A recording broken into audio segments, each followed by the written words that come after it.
Bienvenue à vous toutes et à vous tous et merci d'être avec nous pour cette émission avec Judith sur YouTube de France 24 et en podcast. Mes invités reviennent sur leur parcours, les changements dans leur vie, les circonstances de ces changements et leurs conséquences. Bonjour Marie Dauzé. Bonjour. Vous êtes avocate à la Cour, avocate pénaliste depuis plus de 20 ans au barreau de Paris, autrice de plusieurs ouvrages, dont le dernier, coécrit avec Julia Minkowski, Éloge de la présomption d'innocence aux éditions de l'Observatoire. Ce livre est d'autant plus d'actualité que vous êtes aujourd'hui présumée innocente. Mais avant de commencer cet entretien, vous vouliez revenir sur les toutes dernières déclarations du ministre de la Justice, Gérald Darmanin. Le ministre de la Justice, c'est le ministre des victimes. Fin de citation. Oui, j'ai été très choquée par de tels propos. De surcroît, notre garde des Sceaux se revendique en tout cas, rend hommage à Robert Badinter dans le même interview, je crois, et à l'heure où Robert Badinter est entré au Panthéon, je suis abasourdie par ce populisme pénal désormais complètement assumé, cette instrumentalisation des victimes, jusqu'à ce garde des Sceaux qui prononce ce mot, le ministre de la Justice, ou le ministère de la Justice est celui des victimes. Non, le ministère de la Justice est celui de la justice. Et c'est terrible parce que Robert Badinter, par exemple, a fait beaucoup pour le droit des parties civiles. Il a fait énormément lorsqu'il était garde des Sceaux, mais il a aussi travaillé sur des dossiers qui concernent les justiciables. Je ne parle pas seulement de la peine de mort, mais des tribunaux d'exception, par exemple. En fait, un garde des Sceaux ne sert pas une partie.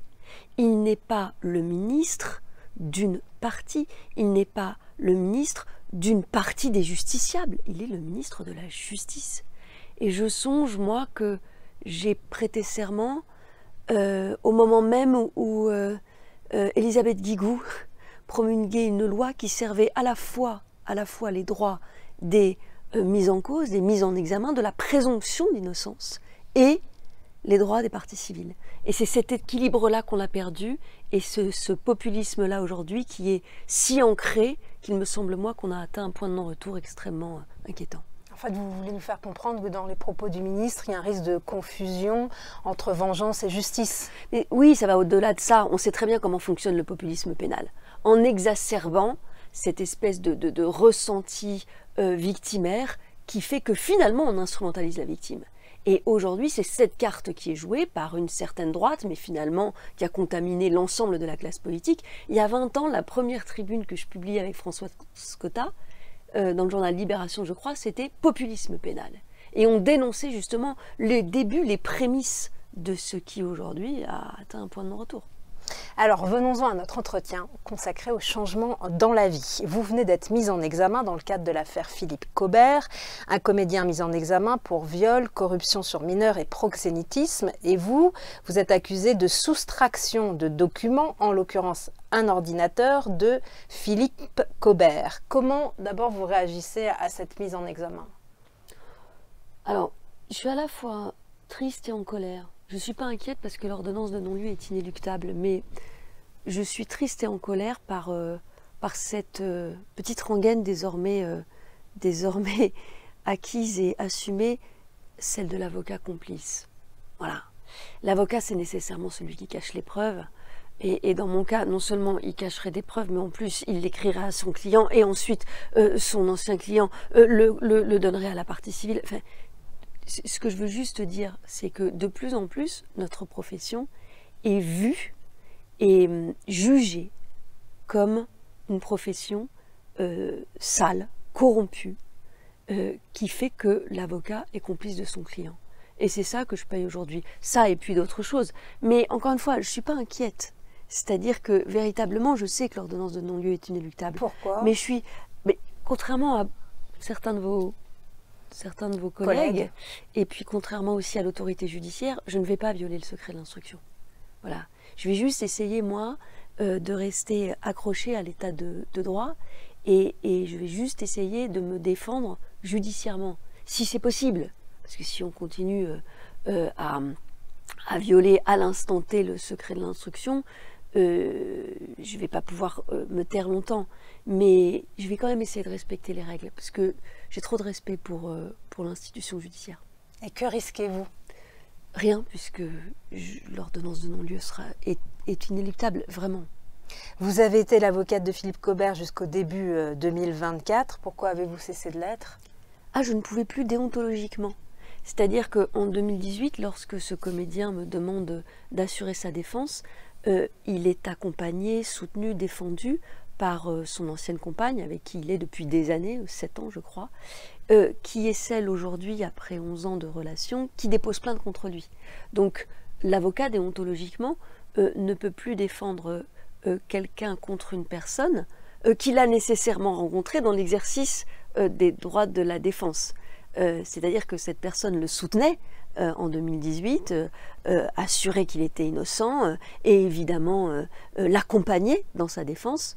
Donc moi, je n'ai plus le droit de le défendre alors même que sa compagne est aujourd'hui celle qui dépose plainte contre lui. Voilà. Venons-en à votre livre, L'éloge de la présomption d'innocence, justement. Alors, vous expliquez que l'état de droit, c'est pas seulement la séparation des pouvoirs, c'est aussi le respect de la présomption d'innocence, aujourd'hui largement bafouée, et vous condamnez le tribunal médiatique. Oui, en fait, ce que je condamne, c'est l'arbitraire.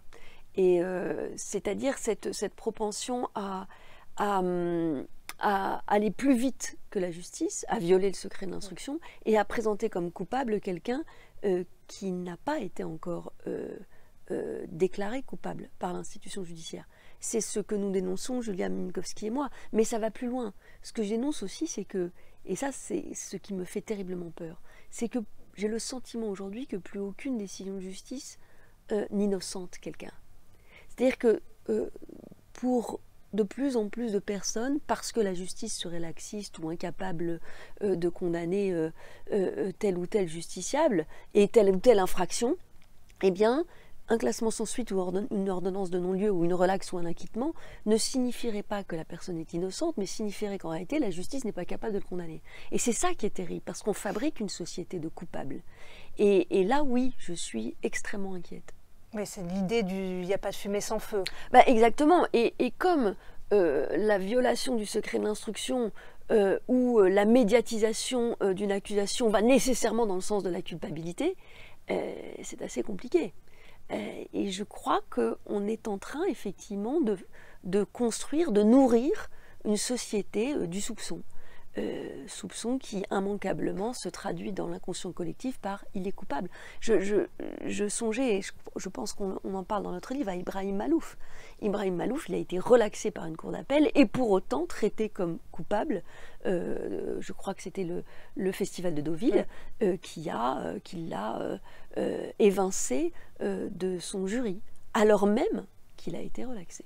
Donc ça en dit long sur notre société et sur la confiance en la justice. Et puis, parenthèse quand même, cet été, je pense que je l'ai écrit comme un exutoire. J'ai écrit un livre qui s'appelle « La violence faite aux autres », qui sera publié en mars aux éditions du Sonneur et qui raconte la machine à broyer que peut être la justice. Moi, je suis fatiguée d'entendre que la justice est laxiste, qu'elle ne sait pas punir, qu'elle ne condamne pas suffisamment, qu'elle n'est pas assez dure. La justice, c'est d'abord une machine à broyer. Et cet été, je crois que j'étais vraiment affolée par mes 2-3 dernières années d'exercice professionnel où je trouve la justice de plus en plus inhumaine. Peut-être parce qu'elle manque de moyens, peut-être parce que finalement le populisme commence à la gagner aussi, mais par une justice extrêmement violente. Et j'ai eu besoin de la raconter en parlant de ce qu'elle pouvait faire aux autres, pas à moi, aux autres. Et je tiens à le dire parce que cette petite musique qui tend à nous faire croire que finalement, judiciairement, on est capable de rien et surtout de ne pas faire mal, c'est tout à fait faux. Et que faudrait-il faire pour faire respecter, par exemple, le secret de l'instruction? Ça, je n'en sais rien, mais en tout cas, on ne peut pas continuer comme ça. On ne peut pas continuer comme ça parce que le pouvoir médiatique, c'est aussi le pouvoir de tuer quelqu'un socialement, professionnellement, familialement. Et moi, j'ai de plus en plus de justiciables qui me disent « mais en fait, vous savez, la décision de justice, elle n'a plus aucune valeur, peu importe. Peu importe que la justice me déclare innocent ou coupable, de toute façon, j'ai déjà tout perdu. Donc ça ne servira plus à rien. » Et on ne va pas pouvoir continuer comme ça longtemps, sauf à finalement faire gagner l'arbitraire sur l'institution judiciaire qui ne vaudra plus rien. Peut-être faut-il que la violation du secret d'instruction devienne une véritable infraction et ne relève pas seulement de la procédure civile ou du juge civil, mais en tout cas, à l'heure où l'information continue exige que de plus en plus de coups médiatiques soient faits, on ne peut pas continuer comme ça à briser la vie des gens, c'est pas possible. Alors pour vous, on comprend dans le livre, la présomption d'innocence est un principe qui souffre aucune exception. Du coup, comment vous appréciez par exemple le mouvement MeToo? Mais alors, il n'y a pas très longtemps encore, je crois qu'il y a un média qui m'a qualifiée d'avocate anti-MeToo. Je veux juste signaler quand même, moi dans mon cabinet, moi et mes collaboratrices et mon collaborateur, on défend plus de femmes que d'hommes. J'aimerais bien juste que les gens arrêtent de fractionner la société, de fabriquer des ennemis, de décider qui est dans le bon camp ou dans le mauvais camp. Tout est compliqué aujourd'hui, tout est fait de gris. Et le mouvement MeToo, la libération de la parole, est un mouvement extraordinaire. Et il était temps que ça arrive. Mais c'est un mouvement de libération puissant pour mais les puissant femmes. Et extraordinaire. Et c'est une révolution culturelle évidemment. Qui est en marche. Moi, j'ai prêté serment il y a 25 ans, je peux vous assurer que dans ce monde de ténors, où les avocats pénalistes n'étaient que des hommes, et pas tout à fait des hommes respectueux de notre robe à nous les femmes, j'aurais véritablement aimé que ce mouvement existe. On en parle d'ailleurs dans notre livre, Julia Minkowski et moi. Donc c'est un mouvement merveilleux. Maintenant, je dénonce et je dénoncerai jusqu'au bout ces dérives. Et je les dénonce parce que justement, je trouve désolant que ce mouvement merveilleux puisse être sali par des excès et des dérives. C'est tout. La présomption d'innocence, elle doit également s'appliquer en politique. La jurisprudence Bérégovoy-Balladur, elle a plus du tout cours. C'était celle qui disait que tout est ministre mis en examen doit démissionner. Vous en pensez quoi? C'est compliqué. Jusqu'où faut-il appliquer le principe de la présomption d'innocence? Moi, je crois que la présomption d'innocence, elle s'applique jusqu'à ce qu'une des condamnations soit définitive. Jusqu'au verdict. Mais bien sûr. Mais bien sûr. Vous savez combien il y a d'ordonnances de non-lieu par an? Je crois que le dernier chiffre, c'était 2023, plus de 7000. Donc il y a plus de 7000 justiciables mis en examen qui, par an, font l'objet d'une ordonnance de non-lieu. C'est pas rien.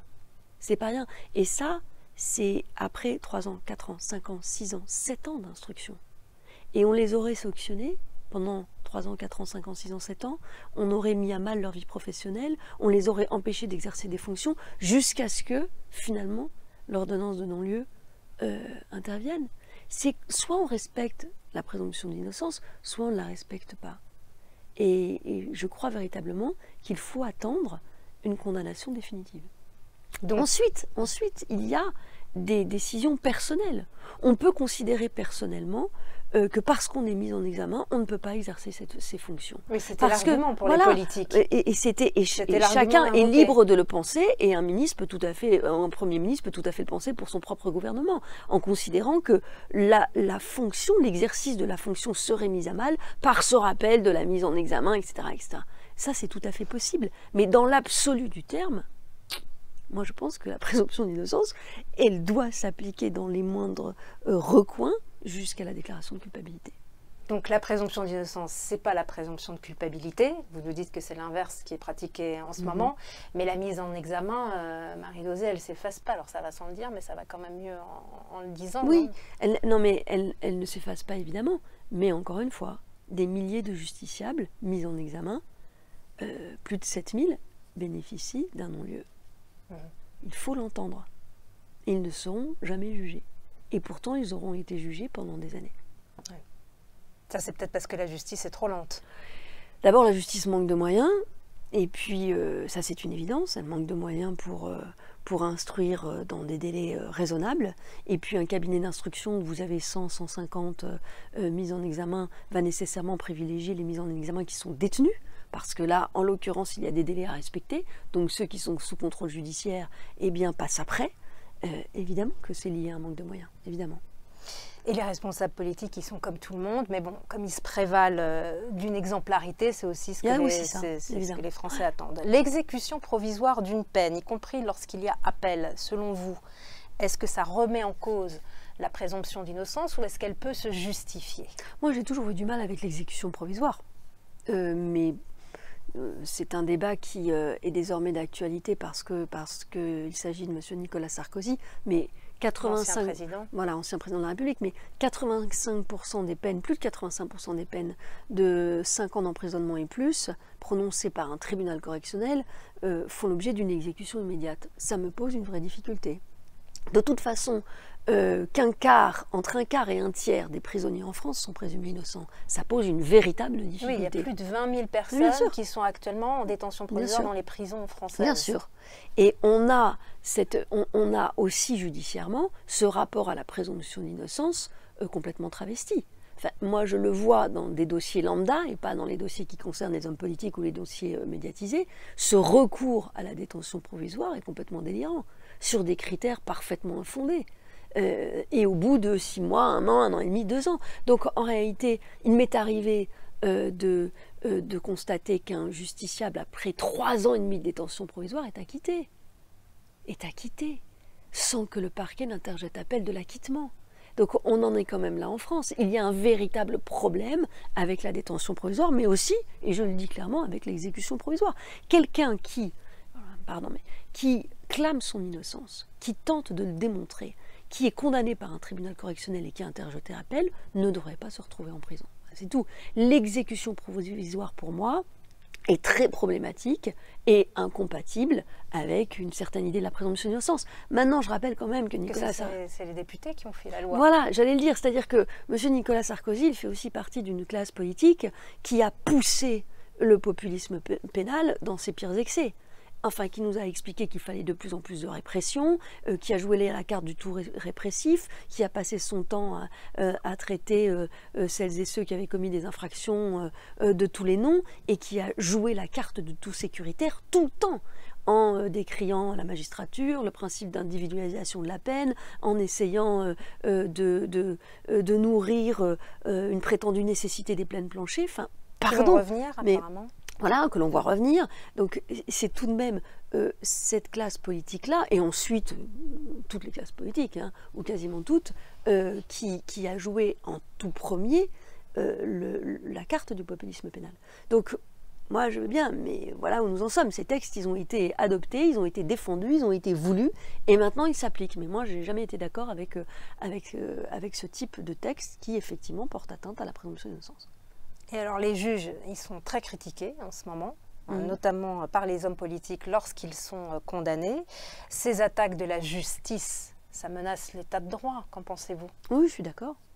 Moi, je pense que la société est en train de se déliter, et je suis très inquiète de ce que je suis en train de constater. Mais je suis inquiète pour nous tous, en fait. Je suis inquiète pour notre robe, je suis inquiète pour... une autorité judiciaire qui est effectivement malmenée, pour une justice que je trouve aussi de plus en plus violente. Je suis très très inquiète de ce qui est en train de se passer là, mais qui ne le serait pas. Donc cette liberté aujourd'hui des uns et des autres à critiquer non pas une décision de justice, mais à remettre en cause l'indépendance de la justice est vertigineuse. La violence judiciaire, pour moi... est une véritable question, et il faut aussi pouvoir se la poser en toute sérénité.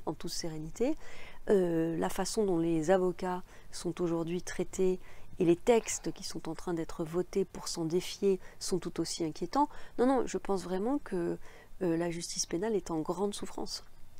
Mais les juges, ils sont aussi des êtres humains. Alors, ils appliquent le droit, mais Bien aussi sûr. avec une certaine subjectivité. Bien sûr. Et qu'est-ce qu'il faudrait faire? Comment on pourrait peut-être la réduire?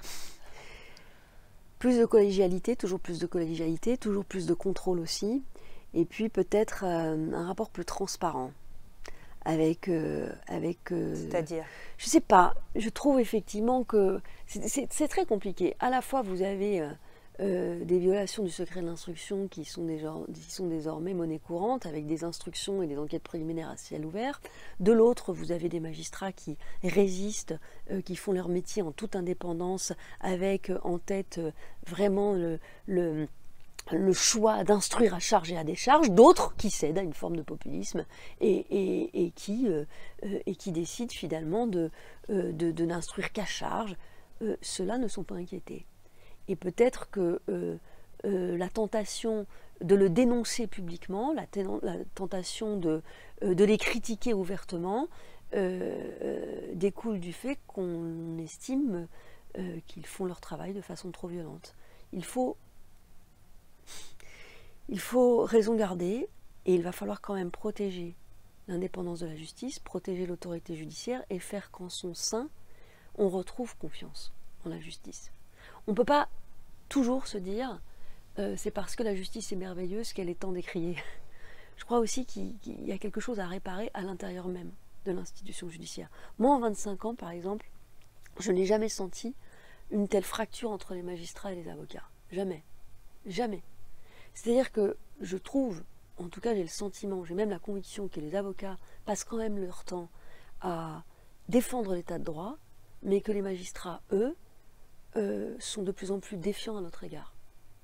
Pourquoi ? Je n'en sais rien, mais ça va de pair avec l'avocat complice, ça va de pair avec les textes qui sont votés, et notamment sur les narcotrafiquants, où l'avocat, là encore, est traité quand même comme un avocat complice.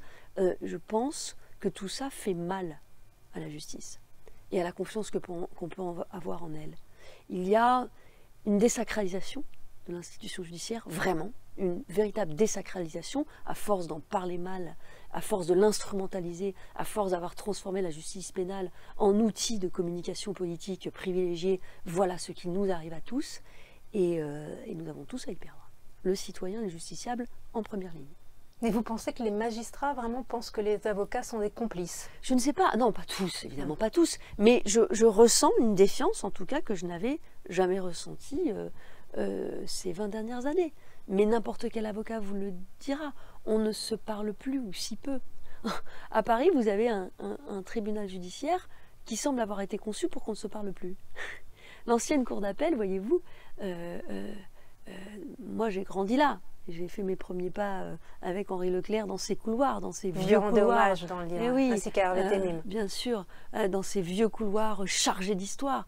Et nous allions discuter avec les juges, nous leur parlions, nous passions au greffe, nous ouvrions les portes des cabinets d'instruction. Aujourd'hui, on a le sentiment d'exercer dans une forteresse où tout est fait pour que les avocats et les magistrats ne se parlent plus. Voilà, ça n'est pas rien dans la symbolique, ça n'est pas rien. Venons-en maintenant à la Syrie. Votre conception de la justice et votre défense de l'état de droit expliquent votre engagement depuis ces 7 dernières années pour le rapatriement des enfants français, petits, de parents djihadistes qui survivent dans des conditions effroyables dans des camps du Kurdistan syrien. Où est-ce qu'on en est aujourd'hui ? Quelle est la situation ? Elle est toujours dramatique pour les 110 enfants français qui sont toujours prisonniers, parce qu'ils sont prisonniers, dans le camp Roj du nord-est syrien. Des centaines d'enfants sont rentrés en France. Certains ont été expulsés de Turquie, d'autres ont été rapatriés. La France a été condamnée. Nous l'avons fait condamner. Vous l'avez fait condamner par la Cour européenne des droits de l'homme. Cour européenne, en 2022. Oui, par le Comité international des droits de l'enfant des Nations Unies à 2 reprises, par le Comité contre la torture des Nations Unies à 2 reprises, par les juridictions administratives internes à de multiples reprises et par la Cour administrative d'appel de Paris. Pour autant, 110 enfants français sont toujours prisonniers derrière des barbelés et payent le crime de leurs parents. Et nous sommes en France. Et voilà 7 ans que ça dure. Alors vous, vous êtes rendu sur place, oui, dans ces camps. À plusieurs reprises, dans ces camps et dans ces prisons aussi. Racontez-nous un peu qu'avez-vous constaté. En fait, c'est assez terrible parce que je me suis rendue sur place avec Mathieu Bagard, d'Avocats sans frontières France, avec Amélie Moreno du Conseil national des barreaux, mais également avec des grands-parents. Et moi, j'y suis allée à plusieurs reprises. Si vous voulez, le camp Roj, c'est de la boue, des barbelés et des tentes. Certains enfants français sont arrivés dans ce camp, ils avaient 6 mois, 1 an, 2 ans, 3 ans, ils en ont 10 aujourd'hui. Et ils ne savent rien de ce qu'est le monde. Par exemple, ce qu'ils me demandent lorsque je vais les voir, c'est dans quel camp j'habite, dans quel camp est mon avion. Et on comprend qu'en réalité, pour eux, le monde est une succession de camps. Ils n'ont jamais vu un arbre, une maison, une table. Ils ne savent rien de ce qu'est le monde. Et ils parlent français comme vous et moi. Et ils me demandent même si j'habiterais par hasard dans la Tour Eiffel. C'est cette résonance-là, cette piqûre de rappel qui fait que ces enfants français, qui pour eux sont français, appartiennent à un pays, depuis 7 ans, vivent derrière des barbelés en zone de guerre. Et leurs mots sont une piqûre de rappel insoutenable. Donc il y a ces camps et puis il y a les prisons. Parce que il y a des enfants qui sont rentrés dans ces camps, ils avaient 9 ans, 10 ans, 11 ans. Et ils en ont aujourd'hui 16, 17, 18. Ils sont devenus majeurs parfois. Et les autorités kurdes les emmènent dans des prisons. C'est-à-dire que ces enfants, qui n'ont pas demandé à être emmenés par leurs parents en Syrie, sont arrivés en Syrie il y a 10 ans, sont arrivés dans le camp Roj, et ensuite sont arrachés à leur mère et à leurs petits frères et sœurs pour être emmenés dans des prisons, parce qu'ils deviennent trop grands. Et ça, la France laisse faire. Elle laisse faire ça. Je vais même vous dire que dans une de ces prisons, il y a un jeune majeur qui a été oublié par la France. C'est-à-dire que sa mère et ses frères et sœurs ont été rapatriés, et que lui, on l'a oublié, et que ça fait 2 ans que ça dure, et qu'il est gravement malade. Je peux même vous indiquer que le dernier rapatriement qui a lieu en septembre... Combien il y a eu d'enfants rapatriés? Alors, il y a eu 9 enfants rapatriés, plus un mineur qui était dans le centre Orkesh, donc non pas dans le camp Roj, mais dans cette prison pour jeunes majeurs et mineurs, donc 10. Et il y a eu une jeune majeure qui est arrivée dans le camp quand elle avait 11-12 ans, et qui attendait depuis 7 ans. Donc elle a attendu d'être majeure pour pouvoir être rapatriée, pour demander son rapatriement. Et puis 2 mères. Mais attention, la France a refusé de rapatrier 2 sœurs. 2 sœurs à qui on explique depuis 7 ans qu'elles ne peuvent rentrer en France que si leur mère l'accepte. Et leur mère n'arrivait pas à se résoudre à l'accepter. Elles sont devenues majeures, et là elles disent « nous sommes majeures, nous sommes françaises, nous sommes victimes du choix de notre mère, nous voulons rentrer ». La France les a laissées là-bas. C'est particulièrement horrible. C'est-à-dire que ces enfants n'ont rien choisi, on les laisse, on les laisse périr dans des camps en zone de guerre, en prétextant le refus de leur mère de les laisser rentrer, et quand enfin elles deviennent majeures et qu'elles peuvent dire les choses, dire voilà, je ne peux plus être victime jusqu'au bout du choix de ma mère, je veux rentrer, étant précisé que leur maman l'acceptait, la France les a laissés derrière elle et a refusé de les emmener. Et ça, c'est bouleversant parce que ces jeunes filles, moi j'ai discuté avec elles. J'ai discuté avec elles. Et je ne sais pas quoi leur expliquer. Je ne sais pas quoi leur dire. C'est vraiment... Ce sujet est vraiment un sujet indigne. Moi, quand j'ai prêté serment il y a 25 ans, je ne pouvais pas imaginer que j'allais me battre pour ça. Vous savez, je me suis toujours dit qu'on mesurait la force d'un état de droit, la façon dont il traitait ceux qu'on qualifiait d'ennemis, ces étrangers, ces délinquants. Aujourd'hui, vous vous rendez compte, il s'agit d'enfants qui n'ont rien demandé. Qui n'ont rien demandé. Moi, je viens d'une famille où mes parents sont très amis avec quelqu'un qui est né dans un Lebensborn. Vous savez, les Lebensborn, c'était les orphelinats fabriqués par les nazis pour améliorer la race aryenne. Quand en 1944-1945, personne ne savait quoi faire de ces enfants, les Lorrains, beaucoup de Lorrains, et notamment beaucoup de Meusiens, là d'où je viens, les ont adoptés. C'est-à-dire que des Français, on a adopté les enfants de ceux qui avaient tué nos pères, nos fils, nos frères, des enfants allemands. Et aujourd'hui, on n'est même pas capable de rapatrier en France des enfants français qui n'ont rien demandé, quoi. Moi, je me remettrai jamais de cette lâcheté, de cette inhumanité-là, jamais. Et celui qui a été oublié, comment vous l'expliquez? Je vais au Quai d'Orsay. Je vais au Quai d'Orsay. Je plaide devant le tribunal administratif. Je ne sais pas. Le pire, c'est qu'on est allé chercher un jeune mineur à quelques mètres de ce majeur et qu'on ne l'a pas ramené. Et ça s'appelle le fait du prince, ça s'appelle l'arbitraire. Alors, je ne sais pas si ça s'appelle encore un état de droit sur ce sujet-là, mais en tout cas, c'est un fait du prince et un arbitraire qui signe l'ignominie. Et parmi ces enfants qui sont rapatriés, qu'est-ce qu'ils deviennent? Est-ce que vous êtes toujours en contact avec eux? Oui, bien sûr. Au départ, les enfants sont...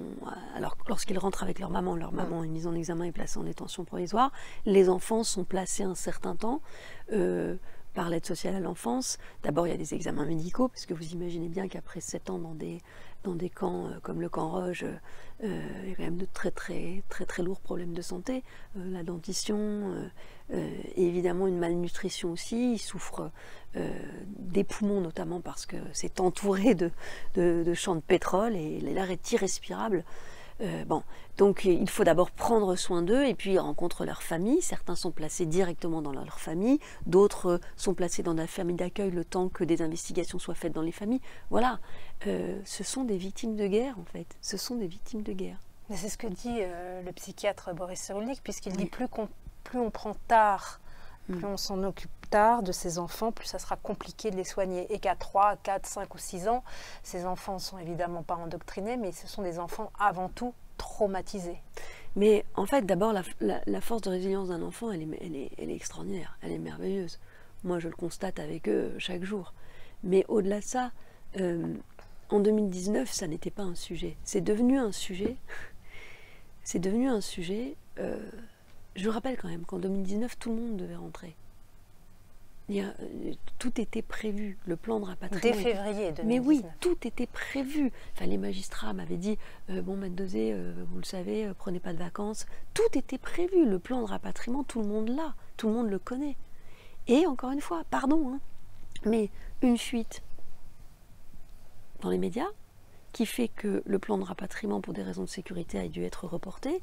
Ensuite, un sondage scandaleux, lamentable, avec une question, mais vraiment d'une partialité assez déroutante. Et l'opinion publique dit on ne veut pas qu'il rentre, parce que cette question est posée de telle sorte que je ne vois pas très bien comment ils auraient pu répondre qu'ils souhaitaient que ces enfants rentrent.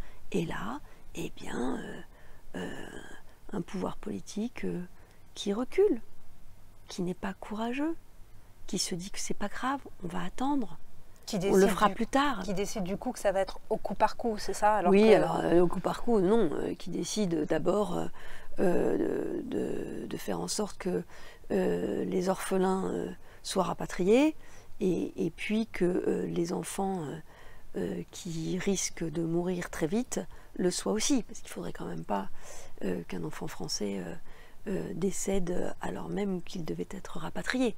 Mais tout ça a vraiment été terrible. Vous savez, moi j'ai quand même demandé le rapatriement d'une femme qui était seule dans sa tente avec sa petite fille à 42 reprises. Et à 42 reprises, j'ai écrit « elle va mourir ». Et sa petite fille est en train de la regarder mourir. Vous devez la rapatrier avec sa petite fille. Elle est morte. Elle est morte. Et cet enfant est resté 8 mois dans le camp, seul, à côté de la tombe de sa mère. Je ne sais pas très bien quelle histoire de France on était en train de fabriquer pour ces enfants, en fait. Voilà. Et cette histoire, en tout cas, elle s'écrira. Elle est déjà en train de s'écrire. Vous parliez de l'opinion publique, c'est aussi une opinion publique française qui a été traumatisée par les attentats djihadistes. Ça ne justifie pas ce que vous venez d'expliquer, mais c'est le contexte aussi qui a fait que le pouvoir, du coup, est revenu alors que tout avait été programmé pour le rapatriement, vous savez, l'opinion publique, elle se fabrique. Et le problème, c'est qu'on la fabrique toujours dans le même sens. Moi, je rappelle quand même que les associations de défense des victimes des attentats, je parle de Life for Paris, je parle de 131115, je parle même de l'association française des victimes d'attentats, la FDT, je crois, appelle au rapatriement de ces enfants. D'accord ? tout simplement parce que c'est avec l'état de droit et l'humanité qu'on combattra le terrorisme. Pas en ajoutant de la violence à la violence. C'est ça en fait, l'honneur d'une démocratie et d'un état de droit. Mais c'est pas ce qui a été choisi, malheureusement. Et en quoi ce combat-là, pour les enfants français en Syrie, ça vous a changé? Ah ben ça m'a changé parce que je ne pensais pas. Vous savez, la première fois qu'une grand-mère vient me voir, on est en 2018, en m'expliquant que ses 2 petits-enfants et que sa fille sont dans un camp et qu'elle veut me désigner pour obtenir leur rapatriement, je lui dis, mais madame, vous n'allez pas payer un avocat pour ça. C'est stupide.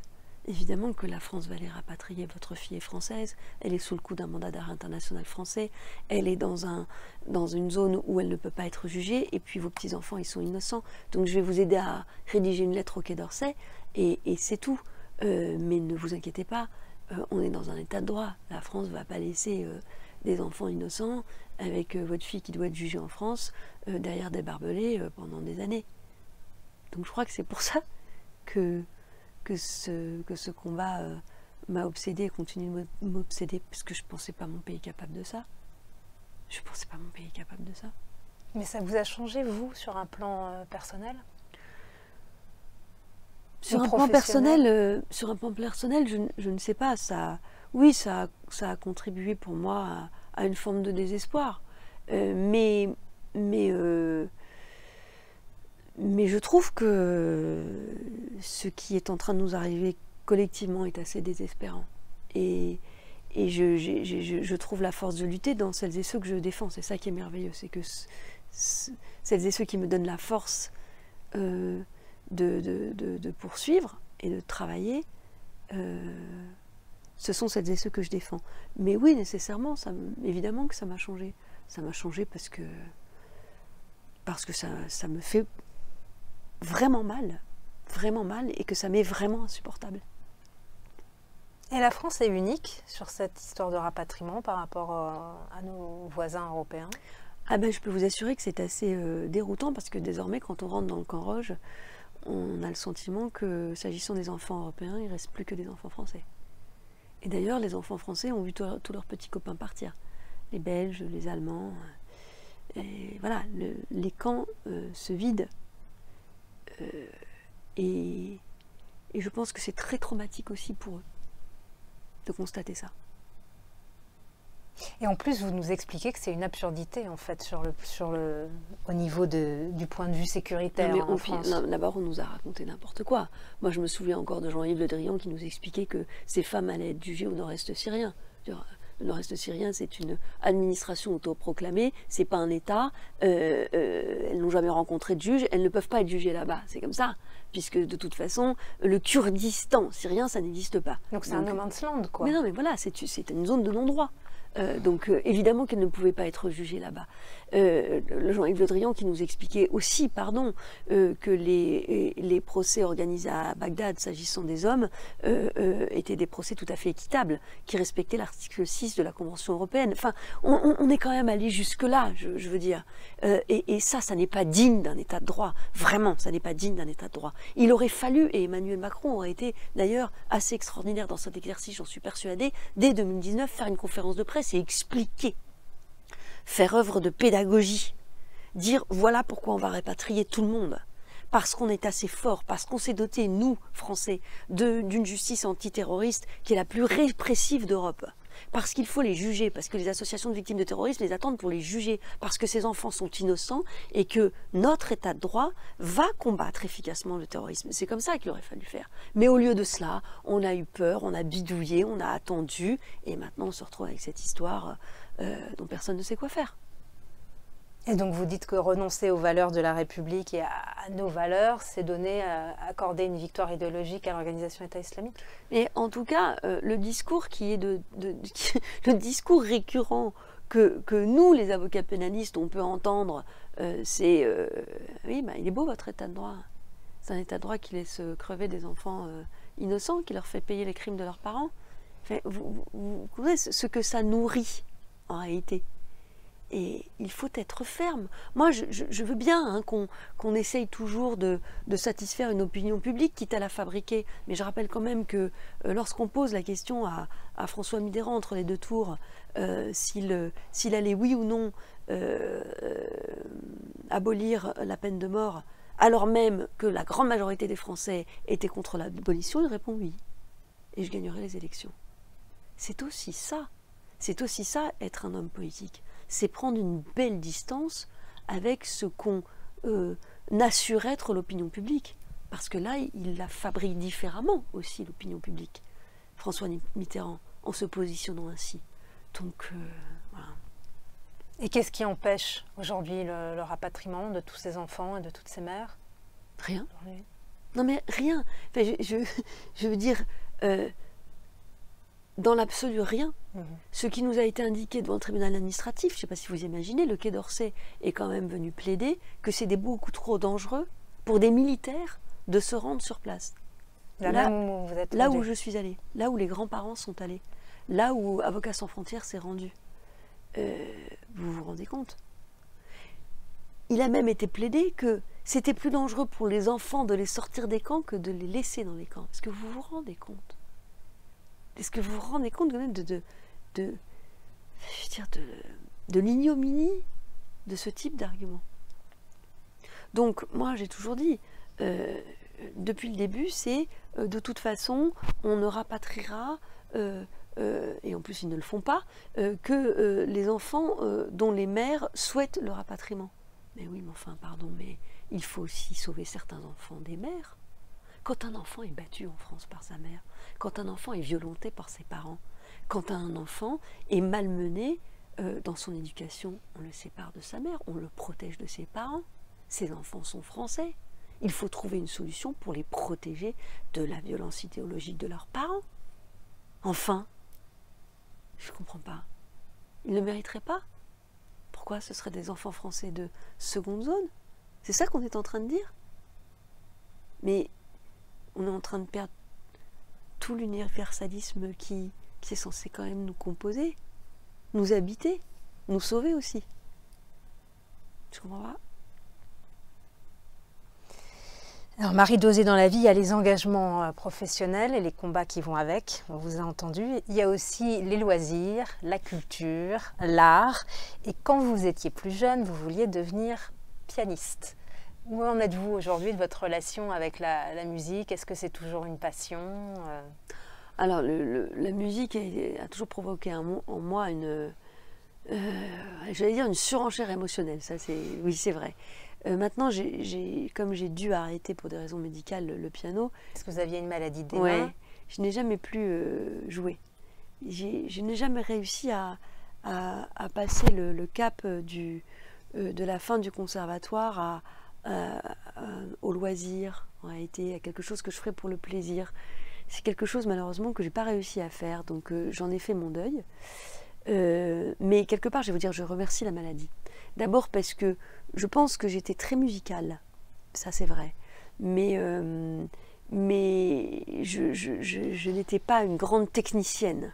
Il me manquait beaucoup de technique que je compensais par une grande musicalité. J'aurais pas été une grande pianiste. J'aurais été probablement professeur dans une école de musique avec un petit quatuor. Mais j'aurais été probablement très heureuse. Mais grâce à la maladie, et j'en suis intimement persuadée, je fais ce qui me va le mieux. Et j'exerce la plus belle profession du monde.